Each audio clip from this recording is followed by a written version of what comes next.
Myra here and welcome back to another video. For today's video, it's just gonna be a get ready with me kasi I'm about to film and I just thought might as well, diba, show you how I do my makeup.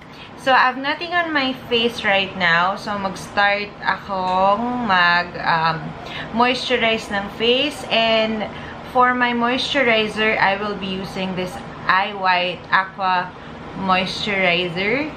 Ayan. So, this is my favorite moisturizer because this is very lightweight. For my foundation, I'll be using this Focal Your Skin Evolution in the shade number 02. So, I'll just get 2 pumps and then spread ko lang siya all over and then i-blend ko using a sponge.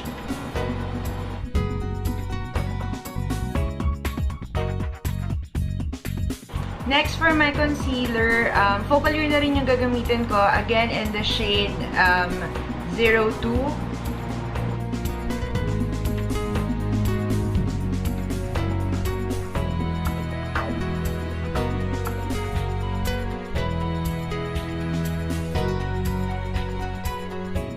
Next, magsiset lang ako ng face and I'll be using the Nichido Final Powder in the shade Ivory Glow.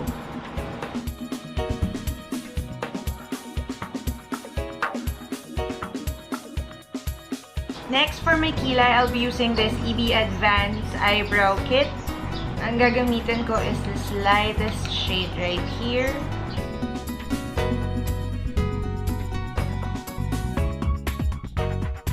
Okay, so proceed na muna tayo sa eyes. Ang gagamitin kong palette is this Jupiter by Beauty Glaze. This one. And the first color that I'm going to use is color right here.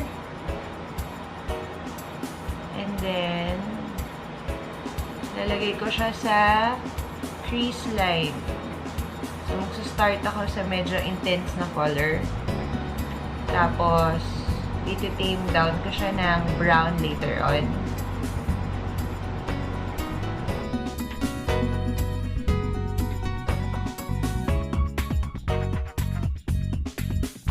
I'm gonna dive into a different palette. This is Wet n Wild Rosé in the Air. And I'm going to take this shade right here with a fluffy brush. And then, ilalagay ko siya dun sa edges ng pink to help it blend out. And to tame it down just a bit para hindi naman siya masyadong shocking yung color. So, this will help to neutralize the look a little bit.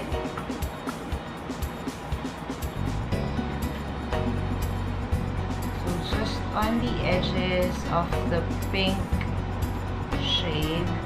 And then, I'm blending it outwards. Next to the flat brush, using the Wet n Wild Rosé in the Air, I'm going to take this and mix it with this one. And then, ilalagay ko siya sa outer V area. Right here.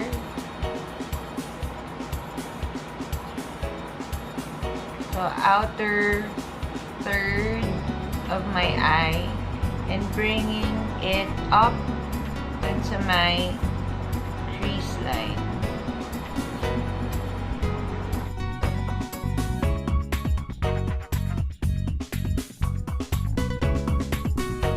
And then, sa inner part of the lid, balikan natin tong Jupiter palette. And I'll take this shade right here. Shimmery pink shade. And then, ilalagay ko siya sa inner part. Yes. Look at that shine.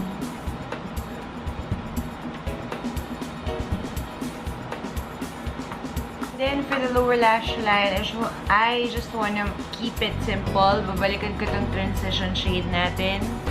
And then, Yan yung ilalagay ko sa lower lash line.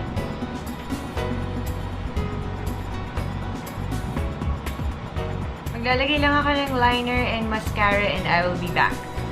Okay, next proceed na tayo sa contour. For my contour, I'll be using this Vice Aura Contour in the shade For Sure.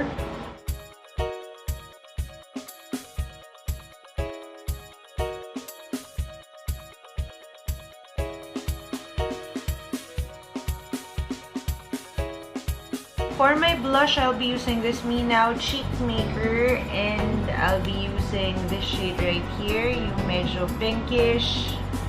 Lang siya ilalagay sa may sides para hindi ma-overwhelm ng pink itong center of the face. So, dito lang sa may sides ng cheek.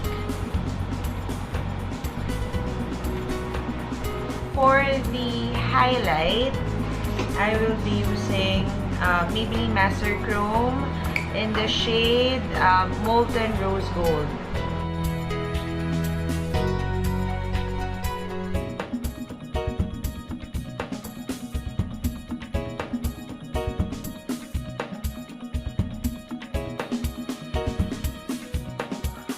Kuha din ako ng pencil, brush, and then ilalagay ko siya sa inner corner.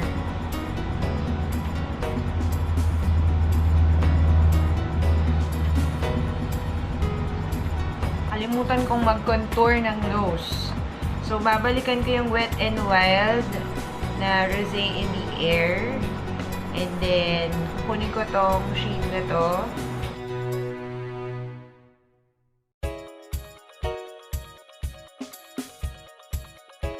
And then, to finish the look, I will be using this Maybelline Made for All in the shade Mauve for Me.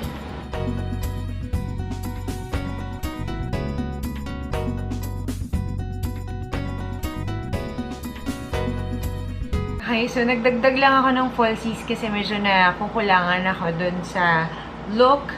But there you go. This is the final look.